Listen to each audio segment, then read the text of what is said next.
বহুত দিনৰ পৰা আপোনালোকে মোৰ বহুত নিউজ শুনি আছে, বহুত অপপ্ৰচাৰ চলি আছে। যি নিউজ বাজিছে তাৰ 10%ও সঁচা নহয়। আৰু মই ইমান দিনে একো মাত মাতিব পৰা নাই, কাৰণ ইমান হেৰেছমেণ্ট, ইমান মেণ্টেল হেৰেছমেণ্ট, যোনটো কেতিয়াও মই ভাবাই নাছিলোঁ হ'ব বুলি, সেইখিনি মই পাৰ কৰিব লগা হৈছে। মেণ্টেলি প্ৰস্তুত নাছিলোঁ কোনো ধৰণৰ কথা ক'বলৈ বা কিবা ষ্টেটমেণ্ট দিবলৈ। সেইটো কাৰণে 7 দিন মই যেনে তেনে কটালোঁ। কিন্তু এতিয়া জোখতকৈ বহুত বেছি অপপ্ৰচাৰ চলিছে। বহুত ধৰণে মোক সাঙুৰ খুৱাইছে বিভিন্ন ক্ষেত্ৰত।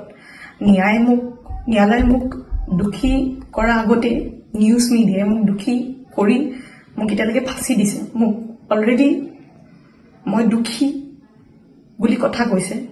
আৰু বহুত ধৰণৰ নিউজ, বিভিন্ন ধৰণৰ নিউজ, য'ত মোৰ কেছটোৱে ট্ৰেডিঙৰ ওপৰত আছিলে, কিন্তু এতিয়া কেছটো অকল মোৰ ওপৰত হৈ গ'ল। আজি ফাইনেলি